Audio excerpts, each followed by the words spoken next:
Hey, we're back on with Beer Money America, and go for it. We got things on our brain today.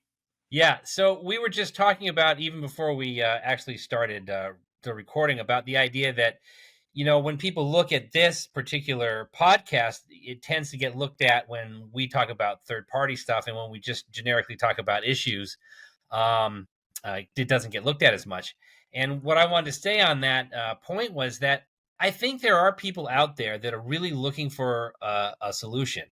So if it's just the two of us talking about an issue, let's say homelessness, we could be any two people talking about homelessness, and it gets to be this circular firing squad, right? Where we're just always talking about the same things and never getting anywhere, and everybody's just sniping at everybody else. And so I think the interest about the third party, which is really promising, and I think, a good thing, is that, when we start talking about that, we are beginning to talk about solutions. We're not just spouting out problems. And I'll sort of throw this out as sort of a personal philosophy. And I don't even know, I may have mentioned this before, but I feel like, just complaining about something is just a waste of time. So you got to Yep. do one of two things. You got to either just suck it up and take it because you just got nothing to say, or you have to offer something different. You have to actually try and do something to move in a better direction. So when we talk about issues and then we say, but look, this is where a third party can come in, have an impact, and can change the political landscape and, maybe make something happen that's actually good. Again, I think that is the interesting part of what we're talking about and why we're talking about it. And I'm glad to see that that's what piques interest in people's mind. Yeah, no, it was encouraging me as well, and because as not that we're looking to be make this a popularity contest, but at the end of Yeah. the day, if you're just two guys talking, that's great. But Yeah. if you're trying to sort of move something forward, and we came to this because we believe a third party could be part of the solution here. I guess we really need to focus a little more on that, and that, and we knew going into it that hey, we're going to just try some things out, see if it works. And what's been interesting, to your point, is people are definitely interested in the whole third party piece of this. Yeah. And one thing that to that end, and then we can kind of talk about maybe a couple topics specific to how a third party could play into it. Um, Let me see if I can share this because one of the things I'm sure you hear this all the time. People get nervous about, well, a third party is going to be a spoiler, or Yeah. there's never been a successful third party, and all these kinds of things. And when you go back in history, let me see if I can show this here because I was curious myself. Hopefully that's showing. But like for the first 100 years, well, first of all, George Washington, he was associated with no party at all. Is that showing up on your side? Yeah. I had to expand a little bit so I could actually read it. But Oh, yeah, now okay. I'm seeing it. Let me see if I can get a little bigger here. Um, and then you go down through, we had the Federalist Party, the Democratic Republican Party, and basically that was the Jeffersonian Party, Yeah. right? And which went on for quite some time, right? And then Andrew Jackson kind of moved over into kind of what's the Democrat Party. Then we had the Whig Party, then back to Democrats, Whigs. And it really wasn't until, Abraham Lincoln, and even right after Abraham Lincoln, when the National Union Party came along, which was an outgrowth of the Republican Party that Yeah. was frustrated, right? It wasn't until then that we started getting into this cycle of Republican, Democrat, Republican, Democrat, Republican, Democrat. So my whole point in all that is there's always been a reason to have discussions about another party, Right. Yeah. right? I It's think not, this is not a foreign idea. Yeah, I think the important thing on that table really is the election of Abraham Lincoln, because the Republican Party started out really as the abolitionist Right. party, and the thing is, it in a way it replaced the Whig Party. Um, Right. The Democrats had been a long-standing institution, and then the Republican Party, basically the Whigs had basically completely fallen apart.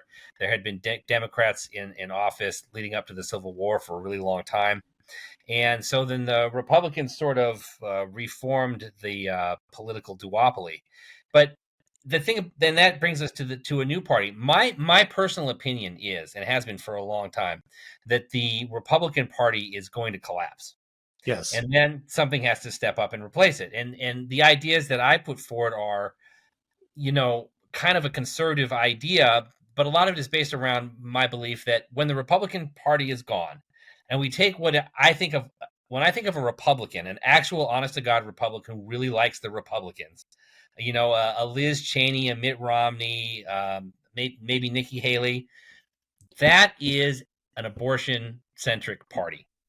And what needs Right. to happen to clear room for the new party, the party that I would hope to be creating, or at least contributing to the creation of, would rightfully push the Republican Party to the side and make it a niche, one issue abortion party. And it would fester in irrelevance for the rest of time. So when I'm talking about creating a new party that's a third party, a new party, I'm not really talking about necessarily always having it be a third party like an outlier. I think it's going to be the major party, Right. because the other two, the Democrat Party will never die, because there will always be a market for a party that is just going to promise you to give you stuff. The world. Right. It's like, oh, somebody wants stuff here, we'll give you stuff. So there's always going to be we'll give you stuff party. That's always going to happen. But there has to be a counterbalance to that. And the Republican Party is not the counterbalance to that, Nope. because the Democrats say, hey, we want to raise, spending by 2,000%. And the Republicans are like, well, so long as it's not funding abortion, I guess it's fine. Right. I So know. Yeah. it's And it's so amazing. So amazing that we're seeing this over and over again, yet it's so difficult for the Republicans to dig themselves out of this hole. right. And the only way they're going to be able to is those who have kind of the feelings that you do, that let's be conservative, but let's not die on one sword of abortion. Um, they're they have to come around and do something else. They're trying to figure this out within the Republican Party. Just seems like a wasted effort at this point. Well, the problem is that the organizing principle within the Republican Party, and the reason the Republican Party, in my opinion, is the way that it is when the Republican Party needs to go out and campaign and be organized and actually do something, the organizations that it moves through are the churches. And Yep. therefore it's beholden to religious organizations for its organizational foundation. And that's fine. That a third party will have a great challenge of trying to find a group that's willing to go out, campaign, and do the work of the party. And as I say, that would definitely be a great challenge. But the Republican Party is wedded to that. It can't move away from it, because it needs that organizational base. And so the new party that comes along is going to have to address the issues of what does it organize itself around, and what gives it support. And honestly, that is a very difficult question, and I don't necessarily have a great answer for that, because I'm not sure what the ideological group is that really comes together to form the core of the party. But I also feel like the Republican Party is a dinosaur, and it's going to go the way of the dinosaurs. Yeah. So it'll be I interesting. well, I don't know. I'm actually more optimistic than maybe you are in that regards, because of the church connections. I think that's changing quite a bit, because I think there's always going to be a very strong, particularly Christian conservative group Mhm. out there. No question. That's not going away. But when you look at people's affiliations with all the major religions in the US anyways, it's really going down. People are just kind of exhausted by the kind of the whole organized religion thing, Yeah. because it has become more focused on power, not so much, all the good attributes of what, a religious belief brings, right? And Yeah. so I And think that's really changing, even for people who still have a belief in any one particular thing. They don't necessarily want to be attached to a particular organized religion or church, because it brings along all this baggage with it. Yeah. Well, the thing is, sort of what I'm saying is like if ballot harvesting is the next wave of the way elections gets decided, and I think it's going to be largely in a lot of places, then if you're the Democrats, where do you go harvest ballots? Well, you go to college, right? You just set up a booth in a college somewhere and say, hey, Reg- we've got weeks you can register, and you have instant voting with registration, and all you have to do is sign your name on this pre-filled out ballot, and here you go. And so the Democrats have that built-in organized structural piece that they can go to get people to vote. So if you're the Republicans and you want to harvest ballots, what do? Well, you show up to some churches, and you've got a group of people that are organized and are willing to listen to you and vote for your cause. If you're a new party and you want to go out and harvest ballots somewhere, where do you go? Well, I think that's where things have changed. That because of particularly technology, the reason why we're doing this, right? Mhm. We would have probably never met each other if it hadn't been for the internet, right?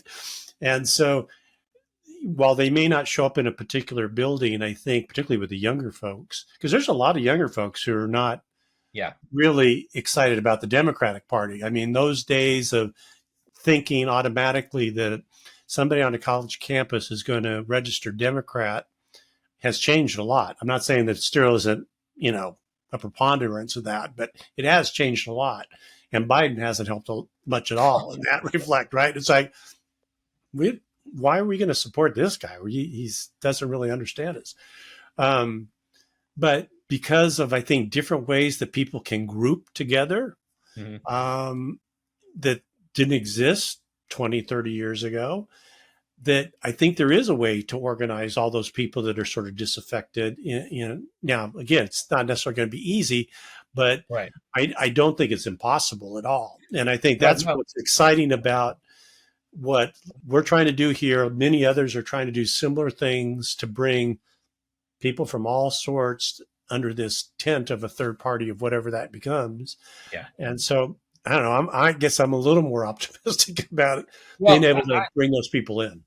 I am optimistic about it too, because I think what it really comes down to is it's sheer weight of numbers.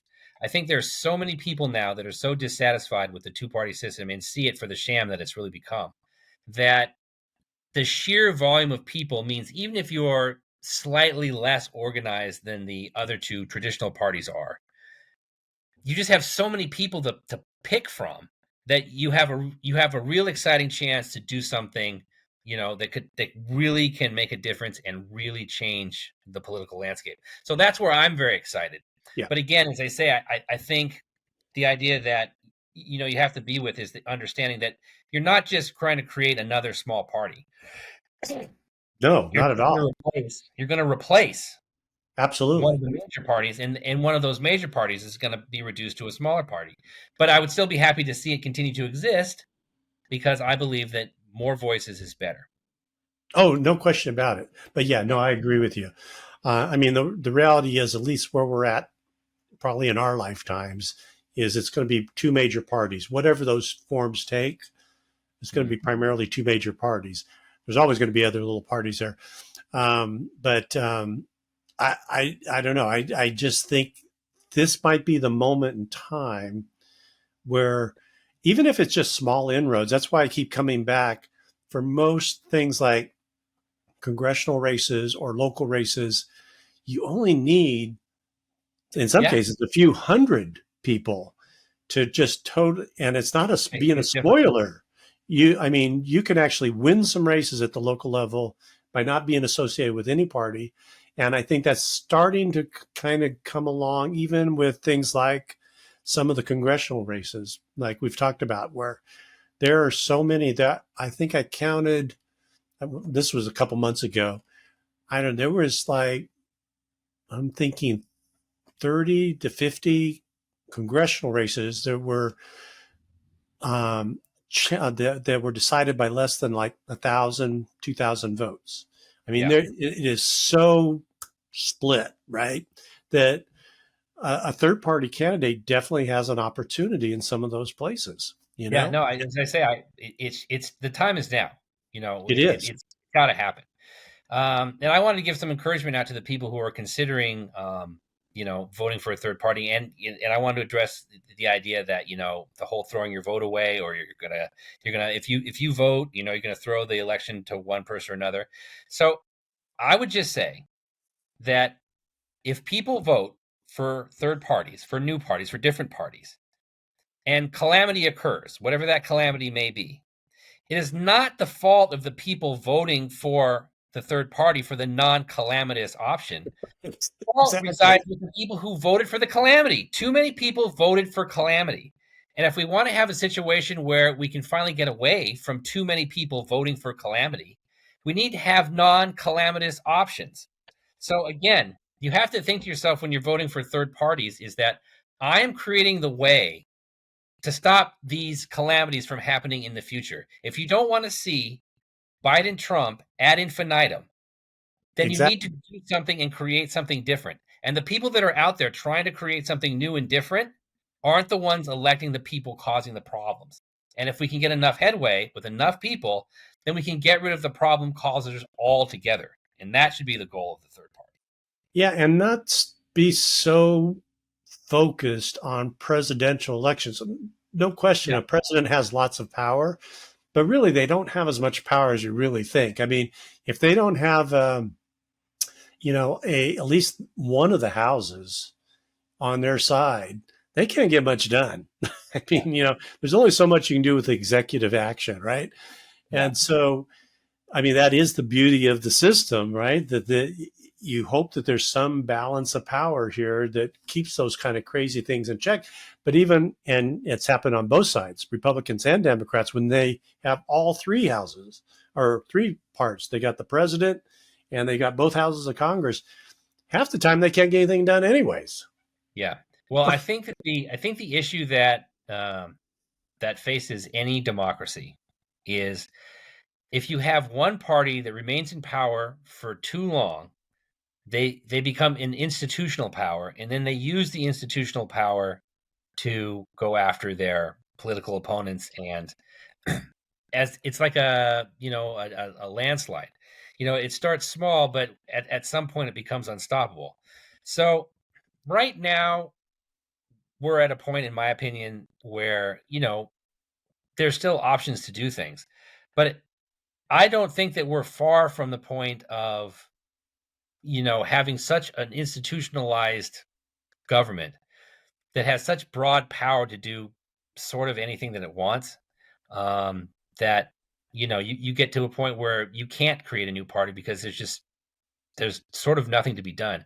And I think you see this in some of the unanswerable policies in having to do with COVID. I mean, the governors of the states just said, okay, we're shutting the state down. Sorry, nobody has anything to say about it. Nobody can do Right. anything. You lost your business, so what? I'm handing out stuff to my friends and people who support my campaign, and I'm taking away from other people's. So what? I'm unanswerable. I'll be reelected every single time, and that's local, that's federal, that's state, that's everything. And I think there's been a lot of examples of things like that, from the censorship stuff. And I don't like to get too, you know, derailed on Trump because Right. Trump gets all kinds You're of just things. going to go down a black hole. Yeah. But the reality is, if you look at all the things that he's on trial for right now, and there are numerous of them, many of the charges against him are highly dubious. I mean, there may be some backing behind some of them, but I'll just throw out there that the fraud trial in New York is absolutely egregious, egregious. If he gets in any way, his campaign gets derailed because of that particular thing, I mean, that's a disaster. I mean, if the Democrats as a whole have enough power and authority to take out the Republicans' candidate and silence him by putting him in jail or putting him in court when he would be running for office, then what power don't they have? So you don't think he actually created any fraud in how he handled some of his business dealings? So the thing is, there's a lot of sort of weird things, and I'm not a lawyer, so maybe there's some things that I'm not understanding. I'm always willing to admit my ignorance over things like this. But basically what they're coming after him is for the estimates of the value of his property. Right. I've dealt with buying and selling property for kind of a while now. And it's hard to say sometimes what the value of your property is. It's an Sure. estimate. And when you disclose your estimates to the bank, they basically the bank is asking you for um, the value of your properties because they want to come up with like an assets and liability schedule, so that when they give you a loan, I mean, do your assets exceed your liability? Are you a good candidate for a loan? And so the list of properties, they don't even really care about the value that you give to them. They just want to see what you're saying are your assets. And then they go and do their own evaluation for them, and they determine whether or not you have sufficient assets to warrant a loan. And so this kind of stuff goes on all the time.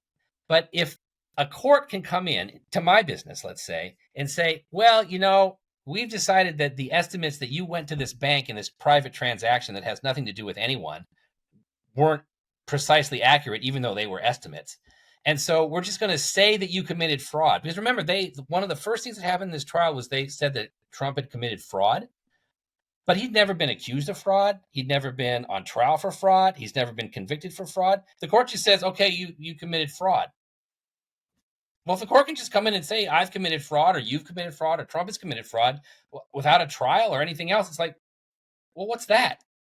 And the reason they did that was because the statute that they're going after him on requires I believe it requires some sort of prior criminal conduct or an ongoing, criminal This is or a illegitimate status of some sort. So they just invented that out of whole cloth, said he committed fraud, and then said that we're going to kick you out of New York because your estimates of the values of your properties on private transactions between banks was inaccurate. It's like, that's insane. You can't yeah. you can't do that. I don't know about the other trials and other things that they're saying, because there's a lot to be decided because they're not actually going on right now. But that trial, that is insane.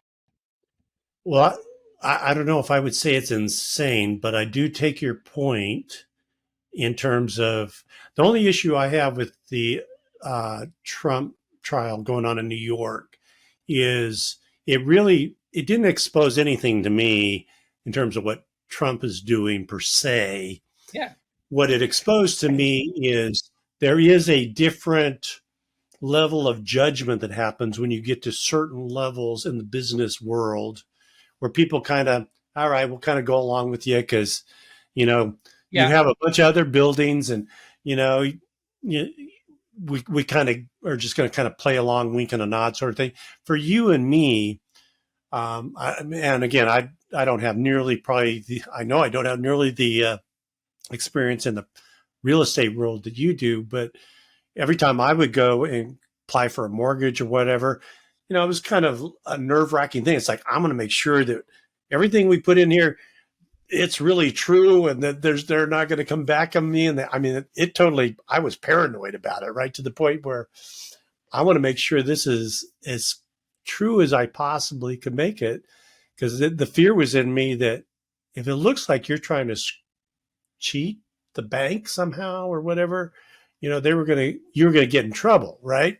But that's the And thing, and I just want to point out, the banks weren't the ones that complained. The insurance companies no, didn't I know complain. that's the thing, and that's the issue. None of the I agree with you on that because it was like, okay, so who is the victim in this right, particular case? right, And now I could say I could definitely say from a moral or ethical standpoint, I would never want to do business with this guy. yeah. And I just want to jump right in there. Whether it's fraudulent and to the point that he Right, should go to jail, exactly. And I've always agree. I do agree with you on that. That I think of all the things that he faces, this is like, okay, well, I don't. I think he's not a great, or he's this squirmy kind of business guy. yeah, But but that's not necessarily illegal. There's a lot of right. people like that. And that's the thing, again, make all the arguments you want against Trump morally or ethically, or whether or not he's got the appropriate temperament to be president. Right. I mean, I can think of a lot of reasons why, I would prefer Trump not be the Republican nominee. Right. But that doesn't change the fact that when it comes to what is actually on trial Right. in this case, and by the way, there's no jury. He's not been Right. allowed to have a Well, he's jury trial. already guilty, basically. Right. So, I mean, but even if you can think about just the fact that you can make that statement, he's theoretically on trial, but we're saying, well, he is already guilty. They're just trying to figure out what the penalty is going to be.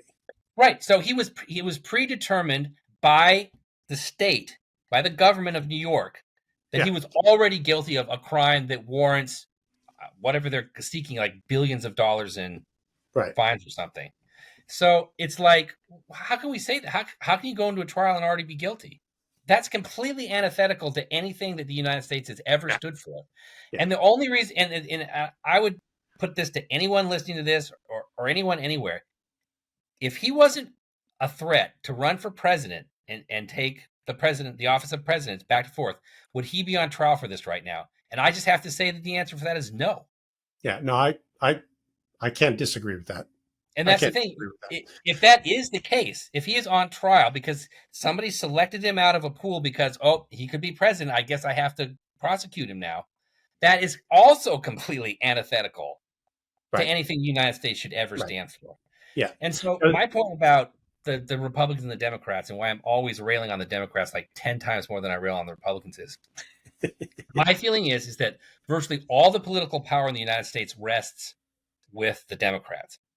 I would never say for a second that if the Republicans had the opportunity to do to Biden exactly what the Democrats are doing to Trump, I would bet you the Republicans would do it. The oh, difference is absolutely. they can't. They just don't have the power to do it.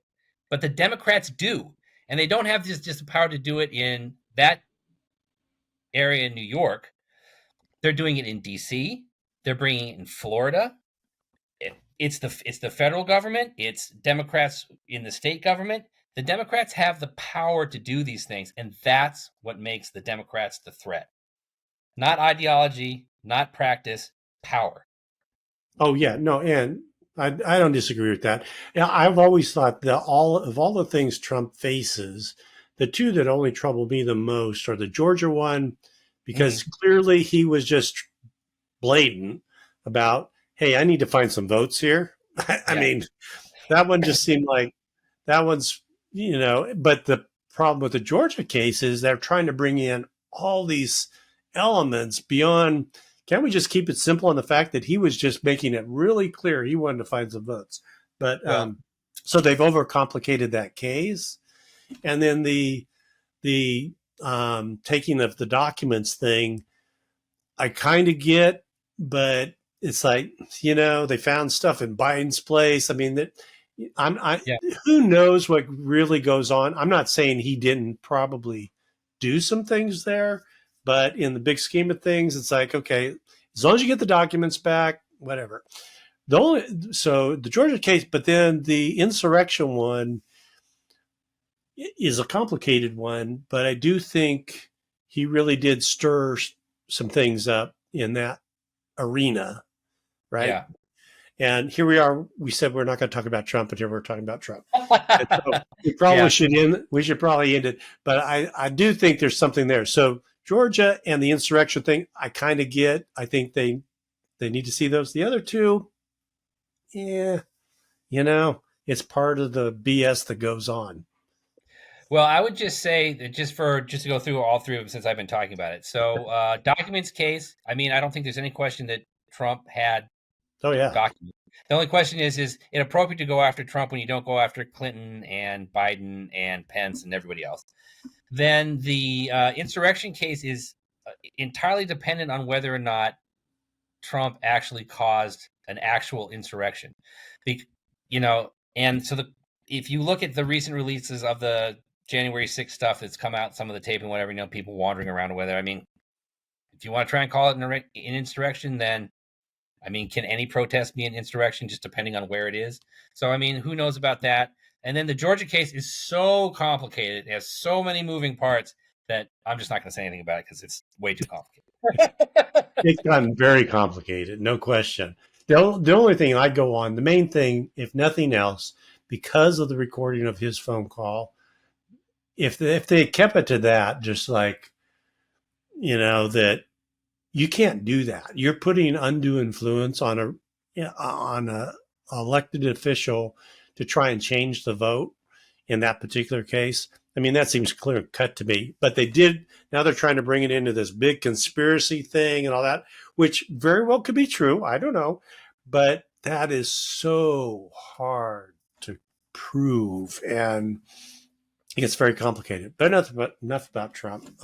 Yeah. He's just, I mean, and this is, of course, I'm coming from the other side of the world. He's just a miserable person that, regardless of politics, it has not. I mean, there's miserable people on the Democratic side. It's like the senator from New York. Why is his name escaping me? That's under investigation for had all the gold bars stuffed in his Oh shit, jeez. coats and all that.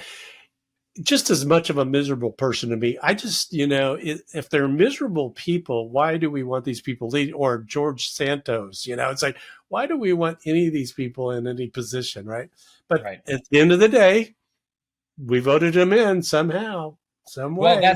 but again, to wrap it up and go back to third parties, the somehow about why they got voted in is because it was a choice between the lesser of two evils. Mm-hmm. The third party can take away from just being a choice about voting for who you're less afraid of, to actually voting for people you might actually Support. respect and want to have in Yeah, office. And that's why you need the choices. And we can't let, the powers that be strangle off the opportunity to create something new. And people should never be afraid to vote for a third party, because the vote for the third party is the creation of the new thing that we need to get away from the horrible duopoly that we currently have. absolutely. Well, just to lighten this up a little bit, and the reason to have a third party, when I was reading this article the other day, I thought this is another perfect place where a third party could come to play. And this is a little bit tongue in cheek, but let me share this thing. Let me get. I'm really still learning this. Their share, You're their way ahead share. of me. I mean, No, well, no. This particular place, this particular app is a little bit different than what I'm used to doing. Let me share this one. No fault divorce, and why do some conservatives want to get rid of it? I don't know if you heard about all this controversy going on, but there's a lot of folks, particularly in the more conservative red states out there, that are trying to get rid of no fault divorce, and being that it shouldn't be so easy for people to get married and then turn around and get divorced, because mainly coming back to our discussion about the kind of the church influence here, that we don't want to motivate people because of their beliefs. You should be married and for the long haul and all that kind of stuff. And I'll put all these uh, links in the show notes. But the reason the reason why let's see, I think I stopped sharing there. The reason why I put that up is, and it drives my wife crazy, for years, and this is where I think the third party could, again, tongue in cheek, should yeah. outlaw marriage. Because when you talk about marriage, that word is really based on a religious definition of Yes. marriage between a man and a woman. And it's like, we need to outlaw marriage, and everything's a civil union. Because when you look at, Yeah. from a state's perspective, the only thing, when you sign a marriage license, all it is a contract, right? Exactly. You and I sign contracts all the time All the for time. different, and that's all that is it's a contract saying, okay, well, if you guys agree to be partners, that means you're going to share, in case of marriage, equally, right? Right. It's like, but we're getting so hung up on this word marriage that Mhm. let's outlaw marriage in terms of the state reflection of it. And if you Exactly. want to have a wedding in a church and Yeah, do that's that your business. ceremony stuff, go for it, man. That's great. It's awesome. But as far as from a state perspective, Well, it's it's just funny. another contract. That's all Yeah, it is, a contract. it's funny that you bring that up, because that's exactly been my position on marriage for many, many years. And You my do. opinion about that stems out of the idea of gay marriage. From the position of the state, Exactly. a marriage is a contract between two individuals who agree to share property and become each other's power of attorney in types of, Right. problem or whatever. I mean, there's a lot of things that marriage grants you as a contract, but at the end of the day, it's a contract between two individuals. Any two individuals who are of legal age to enter into a contract should be able to enter into Exactly. that kind of contract. And the reason I always thought of it in this way too, not just because of the gender difference thing as far as marriage goes, but because the Republicans always love to bring up the idea of, oh, it's going to become polygamy. Right. Well, not if it's a contract between two individuals, Right.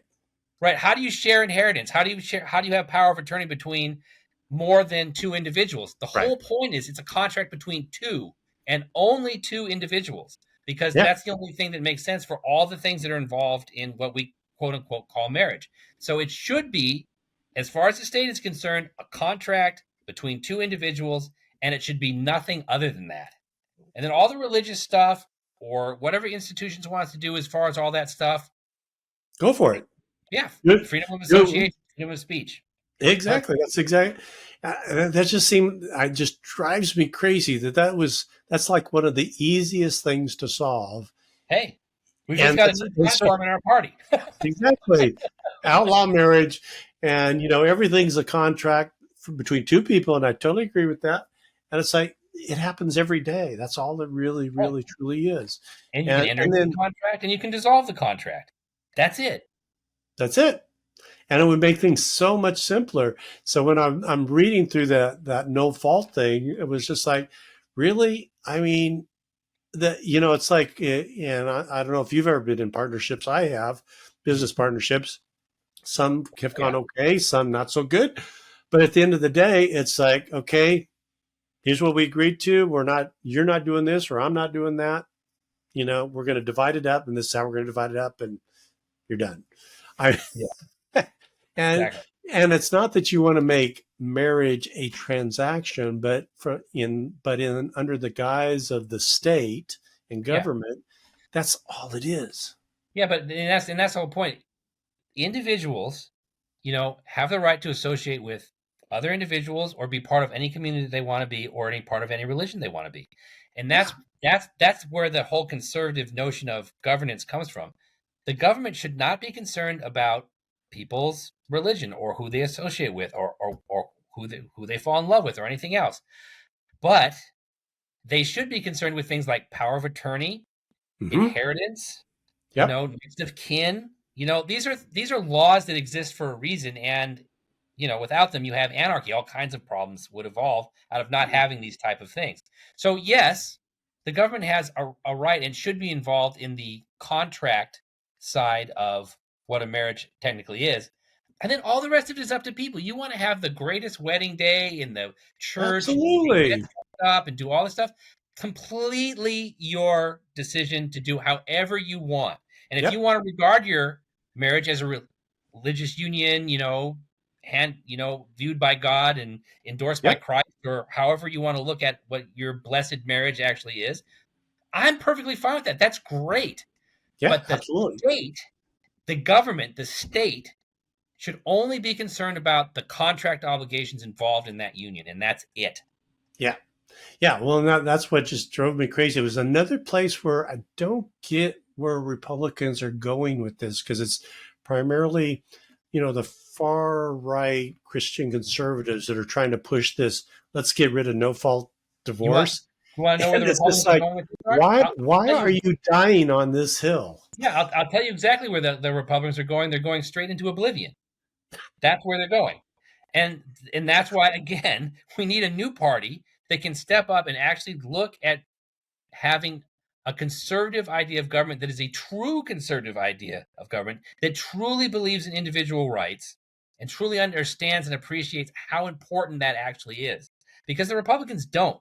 The Republicans are about, some sort of religious ideology that they think that they can push for votes. It's not going to work. We need a party that actually cares about individuals and their rights, and we don't have that right now. No, no, it's very, very interesting. But again, I look at it as a very optimistic or very positive. Yeah, now is the Hopefully, time. people And that goes back to your point where people need to just kind of get past the whole third party. You're not throwing away your vote. Yep. You know, you're trying to bring, some sanity to the situation. And yeah, there's going to be some bumps and bruises along the way, but it's the only way we're going to get there because Yep. You got it's not every going to journey happen. starts with a single step. We've got to take that single step. And I can't say this enough. There's only so much time. You know, Right. now is the time. People are dissatisfied with what they have. We need to start making inroads and making something new to do something better. Yep. Here, definitely agree on that. Hey, I think we wrapped up. This was good. I really feel good about it, and I really like this idea. We keep bringing it back to the third party Oh yeah, because I'm all for that. because at the end of the day, we just got to get people to just break through this silo, you Yeah, know. yeah, And I for mean, sure. and I gotta say, it took me a while to get my head around it. It's like because of that fear of are you going to throw your vote away and all that kind of. That's like Yeah, you know that doesn't make any sense. That's like saying it's a good thing you jump off this cliff because you're going to maybe reach the river down below. It's like no. it's time for something new. I'll just keep saying Yep. that. Vote to create something new. Right on.